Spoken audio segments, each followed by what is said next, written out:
Have the longest winning streak in the NFL, but they also have a streaky quarterback that could cost them in the playoffs. The barbershop is open and Tony Wiggins has a chair for you. He's ready with some real NFL talk. The local experts of Locked On bring their expertise, and Wiggy is ready with his clippers and shears. Sit down and enjoy. The new Locked On NFL starts now. Locked On Podcast Network. Your team every day. Without a doubt, it is your team every day here on Locked On NFL. We thank you for making us your first listen because it is your team every day. We are part of the Locked On Podcast Network, which is the number one. I said it, the number one sports podcast network in the world. My man Kevin Oestreicher from Locked On Ravens joins me as he does each and every Tuesday to navigate around the National Football League. And what we're going to navigate right now is the playoffs and the way that it is looking, and take a look at some of the teams that will be competing. We're going to get to the NFC South title game, which will happen this week between the Buccaneers and the Carolina Panthers. But a game last night had a lot to do with that. And we'll talk about that too, because the Rams blew an opportunity against the Falcons to stay hot. But we're going to start this show at the very top talking about C.J. Stroud and the streaking Houston Texans. I call them streaking and I call him streaky. Teams with great defenses have won Super Bowls. Kevin Oestreicher covers the Baltimore Ravens, who did that once. Joe Flacco was great in his year, but Trent Dilfer not so much. So you know how it is, Kevin. Do you think the Houston Texans have what it takes to make a run all the way through the playoffs? Yeah, I mean, I do. I do. That defense is incredible, and I think that the thing that obviously Joe did during his playoff run was no interceptions. You know, he was incredible protecting the football, and obviously, you know, with how good that 2000 Ravens defense was, like he kind of talked about with Trent Dilfer. I mean, he didn't have to be great. Just, you know, don't make critical mistakes that absolutely derail your team, and you know, good things are going to happen. So with CJ Stroud, and even though, and honestly, like I remember the conversations we were having earlier in the season about the Texans and that offense. This was even before the defense was a big story. And I had said that offensive line in Houston is just so terrible. But even they have found their stride in recent weeks, which is a big storyline for sure. And that to me has helped, where it's you've also gotten contributions from not just Nico Collins, who we know is a beast, but you know, you're seeing guys like Jaden Higgins and Jalen Noel and even a guy like Woody Marks in the run game, where they haven't had Joe Mixon all season. He's stepping up. And so I think for Houston, the defense obviously is that team's calling card. But for CJ, I think for him, it's more so just limiting mistakes and not getting too low in moments where we saw Houston go up huge against Los Angeles, 14-0, couple of long touchdowns. Then it feels like one bad play happens, and all of a sudden CJ kind of starts to lose the composure a little bit, and maybe gets in his own head. And you know, CJ is still learning. You know, he's not a guy who's 30 years old, has been around for all these years. He's still a young quarterback, but we know the talent is obviously there with that defense, and I think CJ is good enough to, if he just doesn't make those critical mistakes, Houston's defense can do the heavy lifting. Yeah, it's something when you know all you got to do is give us 23. Give us 23, and we're going 90% of the chance, 90% of the time we're going to win because their defense is so good. Here's my man John Hickman. He was super happy from Locked On Texans the other day after their victory versus the Chargers that kept them in the race for the AFC South. New Year, same old Texans, different way. Started 0-3, now on an 8-game win streak, hadn't lost in 2 months. They found a way to claw themselves out of that hole. Now in the playoffs for the third straight year. I'm John Hickman of the Locked On Texans podcast, your team every day. They had a tough game against the LA Chargers. Houston's offense kicked it off early. 2 quick TDs. Jaden Higgins with a 75-yarder. Jalen Noel with a 40-yarder. The rookies got involved. But the Chargers adjusted. They brought the pressure, threw the offense off. So who did the Texans have to lean on? The defense, time and time again. They ain't lost in 2 months.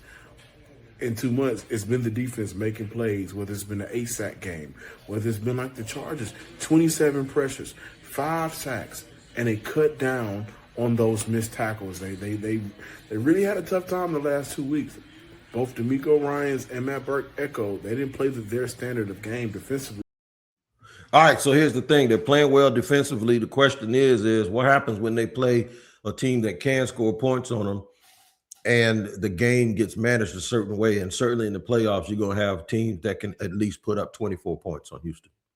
Right. Yeah, that's the big storyline. And, you know, in that AFC South division, I mean, Houston has been tested this season because you've had to play Jacksonville twice. And, you know, I guess they're ending their year with Indianapolis without Daniel Jones. And it's going to be, I think, Riley Leonard for the Colts in that game. So, yeah. I mean, still, though, like Houston, and honestly, pulling up their schedule, looking at the Texans and who they've had to play this season, the way that they've been able to dominate, I mean, they held San Francisco to 26. And again, with San Francisco, I don't even know who was playing for that team, but still, San Francisco is really good. You know, like that Broncos offense, you hold them to 18, even though you lose that. You know, Buffalo, you hold them to 19. So it's not like they've played horrible offenses all year. Even Seattle, who scores 27, we know Houston's offense has the potential to put up 30. Is it likely? Maybe not, but you know they have that potential. This is an incredible defense, and I think they're one of the most dangerous teams in the postseason.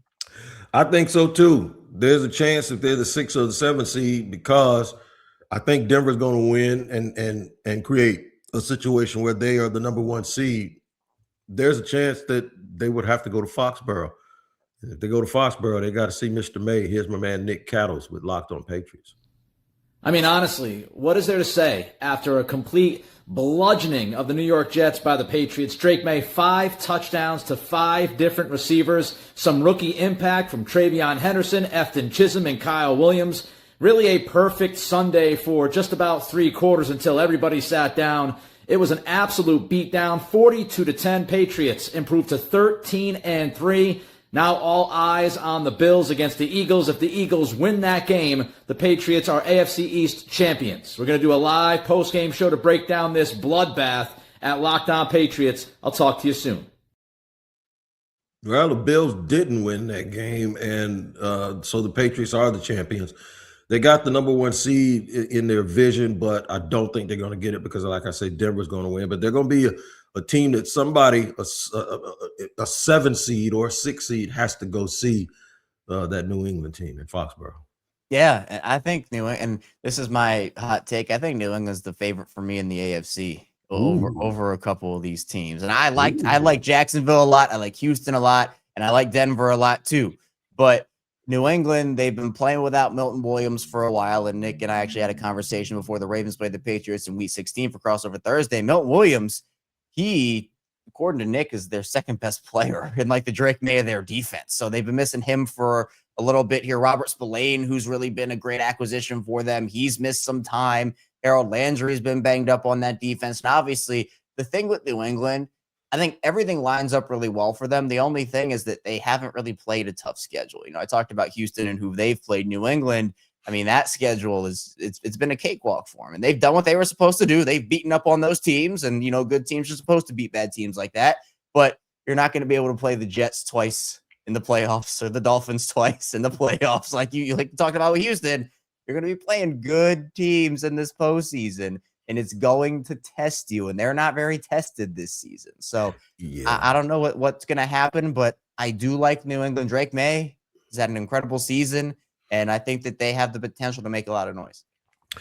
They have the potential, and the fact that they have a lot of their players are inexperienced, with the exception of Milton Williams, who you just talked about. He was with the Eagles last year, but their quarterback is still young. They have experience in their coaching staff because Josh McDaniels has enough rings on his fingers that he needs his other hand, right? And also Mike Vrabel, he's played for it, he's been around it. So organizationally, they're fine. Whereas you look at a team like Jacksonville, a lot of Jacksonville's core players were on this team in 2022 when they made a run through the playoffs. But the coaching staff, some of those guys have Super Bowl experience, some of them don't. So we'll see how it goes. The Rams have a whole bunch of experience. Speaking of coaching staffs, where the Jaguars have a lot of influence, but they ain't that hot. And they were hot. Now they're not. And they're getting cold at the wrong time. We'll discuss them and their prospects in just a second here on Locked On NFL. Today's show sponsor brought to you by Gusto. Let's be real. No one starts a business for the joy of calculating taxes. and tax withholdings or managing payroll spreadsheets, that's where Gusto comes in to take the stress out of payroll, benefits, and HR so you can focus on running your business and supporting your team. Gusto is an all-in-one remote-friendly payroll and HR platform that makes managing your team simple, transparent, and fast. Whether you're hiring, onboarding, or paying employees, Gusto helps you do it all from one place without the hassle or hidden fees. Try Gusto today at gusto.com/lockedonnfl for 3 months free when you run your first payroll. That's right, 3 months of free payroll at gusto.com/lockedonnfl. One more time, that's gusto.com/lockedonnfl.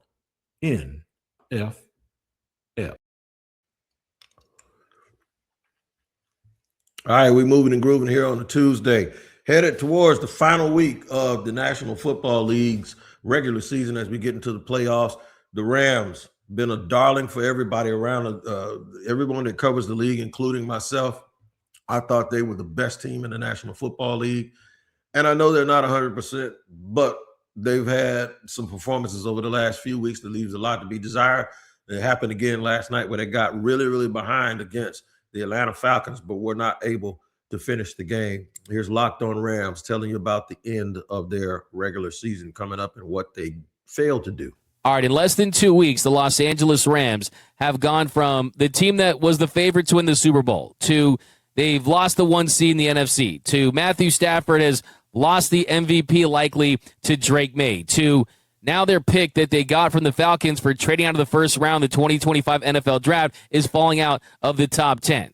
The Rams lose again to the Falcons on Monday Night Football, 27-24. Kobe Turner, the Rams defensive lineman, said the Rams were going to come out swinging after losing to the Seahawks. Well, they were not connecting in that first half. Down 21-0 by 3 keys to victory. Limit the explosive plays from Bijan Robinson. He ends up with 229 total yards, had a 93-yard touchdown. 2, get to Kirk Cousins. 0 sacks. The pressure just wasn't there. 3, Matthew Stafford have an MVP performance. He ends with 3 interceptions, 1 for a pick 6. Misses Xavier Smith late in the game on what would have been a signature MVP moment. He could have scored on that play. Instead, he misses him, and the Rams lose. A terrible loss for L.A. They need to watch that Seattle and 49ers game. Who, if Seattle finds a way to beat San Francisco, the Rams will play their starters likely for the final game against the Cardinals to get that 5 seed. But the Rams, their collapse continues. Another bad loss for L.A. To me, this comes down to one name, Devontae Adams. As much as people want to talk about Puka Nacua, and Puka Nacua is great. He made a almost catch last night that absolutely blew my mind in that game.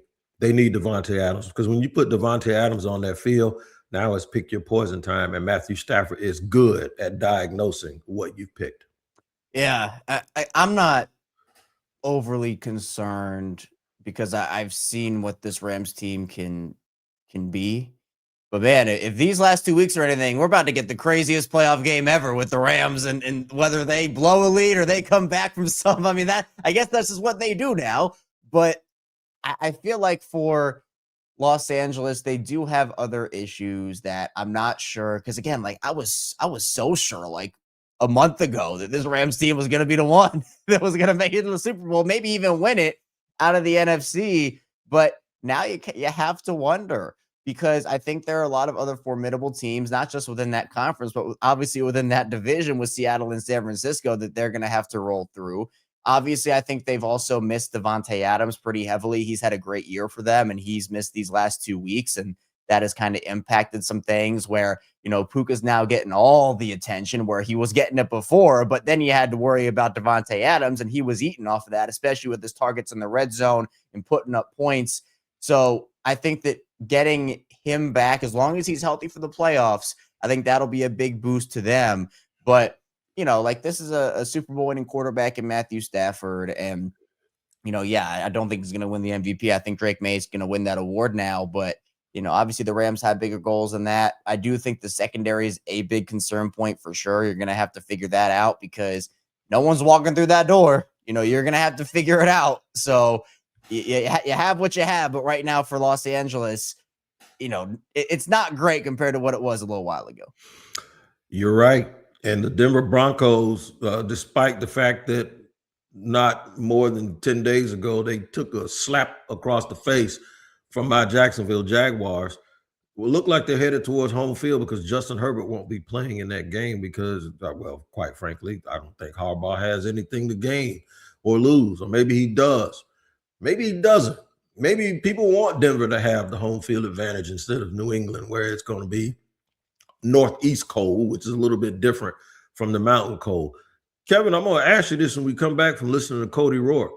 If the Baltimore Ravens happen to make it to the playoffs and win that first game as the lowest seed, they would have to go to Denver. Does that scare you? Think about it and answer it when we come back. But here's Cody Rourke speaking on the Broncos.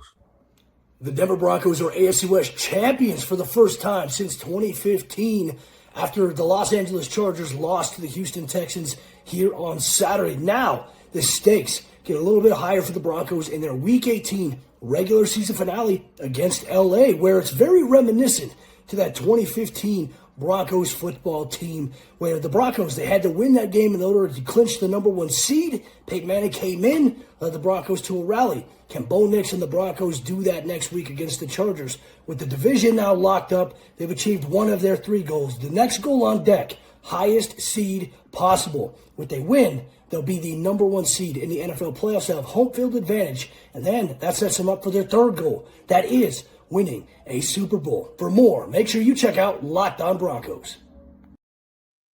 Yeah, I remember Joe Flacco being out in Denver and throwing up a ball that somebody caught and ran in for a touchdown. And I'm like, they're not going to beat Denver, are they? And they did. Does going to Denver scare you? And how much does the Jacksonville game give you a little bit of pause to be afraid of Denver in Mile High or in Vesco? Yeah, I mean, Denver's defense is elite, but I think that I'm assuming that if the Ravens win the Week 18 game, make it to the postseason, they're probably going to play Houston. I think that's how it's going to play out, unless somehow the Jaguars lose to Tennessee, and then Houston beats Indy, and then that flip flops. Maybe it is. Maybe we're doing a crossover on Wild Card Weekend. Yeah, no. Y'all won't be playing on Houston, will you? I mean, don't you have to play a division winner, right? Oh no, you will be a division winner. They will be a division winner. Yeah. That is right. But even still, the 4 seed would go to play the 1, assuming there are no upsets. So right, if the Ravens were, nothing crazy happens, and it's 1-4 versus 2-3, that would be Denver and Baltimore, assuming the Ravens win. And the answer to the question, long story short, is yes and no, because I think while Denver's defense is awesome, their offense doesn't scare me as much. And Bo Nix I think when everybody saw that the Bills and the Broncos were playing last season, I think everybody understood that 2-7 game was going to be the Bills are going to blow the doors off of Denver, and that's what happened. I think Denver's a much improved team. That defense is even more improved. Bo Nix is even more improved, but I don't know. I feel like, and that's why I picked New England to me as the favorite in the AFC, because that Denver defense, you mentioned the Jacksonville game, and they've had some weird things happen where I still think they're an awesome unit, but I think that especially with like Riley Moss and his PIs and some of the other stuff that's going on, I think they are beatable defensively. Now, that's not to say I expect a team to play them and put up the amount of points that Jacksonville put up on them, because I think that offense is doing special things right now. Yeah. But I feel like for a Baltimore team, because you mentioned it, like we talked about it with Los Angeles, sometimes it's just what team is playing the best football at that time. In Baltimore, if they continue to give Derrick Henry the ball and Lamar Jackson's able to come back, just in this particular instance we're talking about, the offensive line in Baltimore is playing the best football they have all season. That's what they've been missing. And while Denver's defense has the guys, I mean, we know how good that group is, stop Derrick Henry potentially. The Ravens seem to be peaking a little bit right now and riding into the postseason if they do beat Pittsburgh on a hot streak. So a lot of work to do for Baltimore, and whichever team sees Denver is going to have their hands full. But I'm not as sold on Denver as some other people, but I still think they're a really good team. Thank you for correcting me. I forgot that even though your record is bad, the Ravens or the Steelers will actually host a first-round playoff game. Real quick, 10 seconds. If you win the first-round game, you want to go to Buffalo? I mean, you want to go to Denver or New England? Denver. I picked Denver. See, that's my point. Ain't nobody scared of them. Cody. All right. We'll talk about the NFC South and that putrid division. We'll do it in just a second here on Locked On NFL. All right. Today's show is sponsored and brought to you by our friends over at Prize Picks. The holiday season is one of the best times for sports, bowl games, big basketball matchups, playoff pushes. It's all happening at one time. And while we're all making choices every day, one of the most fun places to make the right call is Prize Picks. Prize Picks is the easiest way to get in on daily fantasy, man. Just pick more or less on 2 or more player stat projections. And you know what that means? That means you will win. What do you win? Well, it's totally up to you, man, and how much you're willing to wager. But I tell you what, it is the absolute truth in 45 states, including California, Texas, Florida, and Georgia. So download the Prize Picks app today and use the code Locked On NFL to get $50 in lineups after you play your first $5 lineup. That's code Locked On NFL to get $50 in lineups after you play your first $5 lineup. Prize Picks, it is good to be right. All right, rolling along here, third and final segment on Locked On NFL on a Tuesday as we head up to the final week of the NFL's regular season with playoffs being at the top of the food chain. All of the 14 spots, 13 have been settled. There's still some moving and shaking going on. There's a big game involving the Carolina Panthers and the Tampa Bay Bucks. One of these teams is going to get in. They're both terrible, okay? But one of them is going to make it. But Carolina's terrible in a different way because they're terrible on the way up. And the Bucks seem like they're on their way down. Now, there's a way that Carolina can lose and still make it. If Atlanta wins next week, they all end up with the same record. And if that happens in a 3-way tie, the loser of the Panthers, if the Panthers are the losing team, would still make the playoffs. It's weird. It happened because the Falcons upset those Rams we were talking about. Here's my man, Aaron Freeman. The Falcons don't falcon and hold on for an upset win over the Rams, 27-24 on Monday night. It was a classic Falcons game, a monster first half, a terrible third quarter, but the Falcons play their best ball in prime time under Raheem Morris. They went up 21-0 at halftime, got outscored 17-3 in the third quarter, but they managed to hold on in the fourth. Got a critical interception from Xavier Watts to slow the Rams' momentum, followed up by a Zane Gonzalez 51-yard field goal in the final minute to take the lead, and they almost blew it with several coverage busts in the final 20 seconds, including an incredible sideline catch to Puka Nacua that wasn't in the final 5 seconds. And so the Falcons hold on in a thrilling Monday night win, and that's 3 wins in a row, and maybe this is the biggest one of them all because it might be just enough beating this Rams team to save Raheem Morris and his coaching staff at the end of this season. Find out by following Locked On Falcons, part of Locked On Podcast Network, your team every day. One of the things you got to be cautious if you're an owner is a team getting hot at the end of the year and not making the playoffs, or when you make a coaching change and then the interim coach wins 4 straight games. It never works out. Rich Bisaccia, you could talk about all of the dudes that they've done that over the years. It never works out. Do you think that this saves the jobs of Raheem and that entire crew?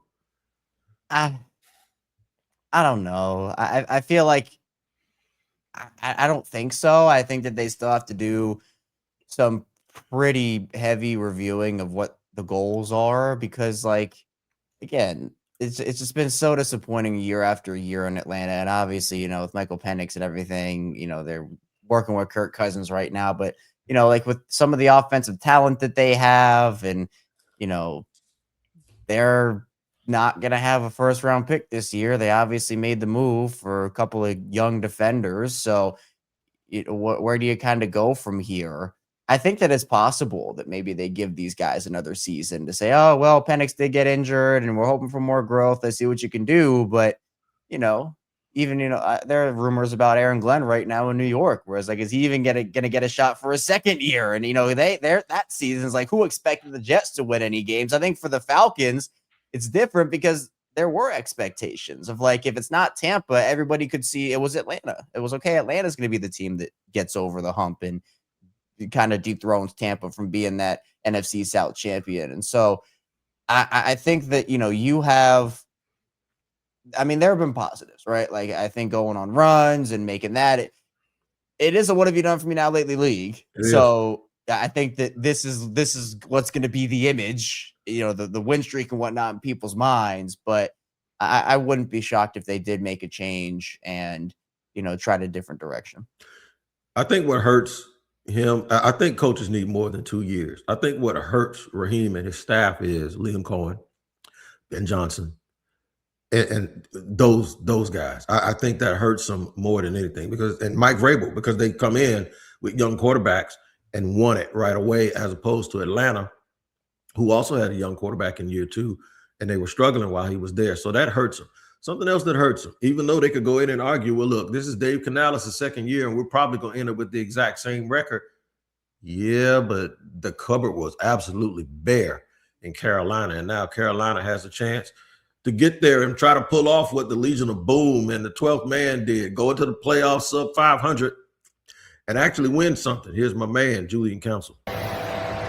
Carolina Panthers blow an opportunity to win the NFC South. Hi, I'm Julian Council, host of Locked on Panthers. Carolina Panthers fall 27-10 at home against Seattle Seahawks. An opportunity where, had they won, they would have been NFC South Division champions for the first time in a decade, thanks to the Tampa Bay Buccaneers losing again on the road against Miami Dolphins. And people are going to look at this as a missed opportunity. I do not. You look at the Panthers this season, it has been an offense that's been hit or miss. Seattle, one of the best defenses in the league. It's not a surprise at all that they struggled to move the ball at all against that unit today. And defensively, they made the opportunities. They were able to get some turnovers. The offense was not able to do anything with them. And now it all comes down to next week against Tampa. And when talking to guys in the locker room, they knew, in all likelihood, when the schedule came out back in May, if they wanted to be South Division champions, they were going to have to go through the Bucs. They did it last week in that game in Week 16, and have to do it again next Sunday or Saturday down in Tampa for more on the Panthers' monster showdown for the NFC South title against Tampa Bay Buccaneers next week. Stay tuned to Locked On Panthers here on YouTube and wherever you listen to your favorite podcast. All right, there you go. So it's all set. You got them playing for a right to go to the playoffs. And you have the Seattle Seahawks and the San Francisco 49ers playing for whoever's going to be the number 1 seed. Tell me what's going to happen in both of those games, in your opinion. Oh, man. I think Carolina's going to get the job done. So do I. I think Carolina because you mentioned it. I think that Tampa's just falling really hard right now. And I don't see an end to that. And then I think Seattle. Wow. I think Seattle. I gotta go with Mike McDonald. And All right. That defense is awesome, and I think that team's really cool. And there's a lot credit to San Francisco, though. Again, like you could pick out any random week on a calendar. I couldn't tell you who was playing for that San Francisco team each and every single week. I mean, that's how banged up they've been. But I think Seattle will get the job done, and I guess in Sam Darnold we trust for Seattle. You ain't got to go with the Baltimore dude, because I'm going to give you a chance right now to tell me what's going to happen with Baltimore and Pittsburgh. You think I'm going to let you off the hook just because you didn't see it on the docket? No, we got a whole 3 minutes, brother, where you can tell me what's going on with Lamar, what's going on with Harbaugh. Is Lamar going to be the quarterback up there next year? What do you want for him? Will he play this week? Will they win the game? Kevin Oestreicher, I'm going to give you 3 minutes to tell us. I always joke and call you filibuster like you're a politician. So go ahead. You have the microphone. Tell us about the Baltimore Ravens right now for the next 3 minutes. Man, well, if you put 3, you might as well add a 0 on the end of that, because that's how much time I'd need to tell you about everything that's going on with this team right now. But yeah, obviously the big story is Lamar. Is he going to be able to come back or not? And I think that, again, 70% Lamar Jackson, even if he's at that, is a better option for them than Tyler Huntley. And Tyler was awesome against the Packers, and he's been great filling in for Lamar. He's been an improved quarterback since coming back to Baltimore, but Lamar just gives you so much. And the offense was very simplified with Huntley out there. Now, that was the best case scenario for them, honestly, in that game. Like, they needed it to be simple because you needed to hand the ball off to Derrick Henry. And that's the strategy they have to use against Pittsburgh. Now, Pittsburgh has a better defensive front than, the Packers are so banged up right now. Again, I couldn't tell you who's playing on that defense because they're so banged up. And so Ravens were essentially playing Green Bay's second and third stringers. Against New England, there was no Milton Williams in that game. So Baltimore took advantage of that. But with Pittsburgh, they have the guys up front to limit Derrick Henry. But I truly think that the Steelers not having DK Metcalf will end their season. I think that that's the storyline here. In the first game against the Ravens that Pittsburgh played, DK Metcalf had 148 yards receiving. The next closest receiver with Pittsburgh, who had the second most yards, was Jaylen Warren at 49. So he was there practically their entire passing offense. The Steelers also only averaged 2 yards a carry in that game. Baltimore's become a very good run defense, a very good red zone defense, and a very good third down defense. The pass defense, there's still stuff you got to desire from that group. But, when you're going up against a unit that potentially their receivers are Marquez Valdes-Scantling, Adam Thielen, and Ben Skoranek, some of those guys, maybe Calvin Austin comes back. Against that Cleveland defense, who admittedly is a better unit than Baltimore's, he's going to be put pressure on Aaron Rodgers. And Baltimore's been hit or miss with the pressure this season. They don't have Myles Garrett, but the Browns don't have Kyle Hamilton. So that's kind of how I'm looking at it this week. Isn't this ironic, though, that they get rid of a troubled wide receiver and they actually go against the Pittsburgh Steelers grain and go out and trade for and pay a wide receiver, and he comes in and does something boneheaded, even though we all understand it. There's plenty of people I want to smack and choke every single day, everywhere I go, but I can't do it. And now it might cost his team. I know somewhere George Pickens, even though he ain't in the playoffs, is like, see, the Shannon Sharp meme, like, look. That's wild, man, that was able to happen. This is a team that had Antonio Brown and Le'Veon Bell, and they controlled it. And now you go out and get DK Metcalf, and he's the reason why you might not make it. All right, you can make it every day here on the Everydayers. On Locked On NFL, becoming an everydayer, you already won and nothing will change. But you can join the Everydayers Club if you look down in the link wherever you watch or listen. Tap that link, man, and you can join the Everydayers Club for as little as $5, where you get access to our merchandise as well as ad-free audio versions of each and every show of your favorite team. Make sure you tap in and become an everydayer here on Locked On NFL. Kevin Oestreicher are going to hang out with me for a minute. We're going to go handle our business, and you guys handle your business today by tuning in with us, and we don't take you for granted. Thank you very, very much, and we'll see you.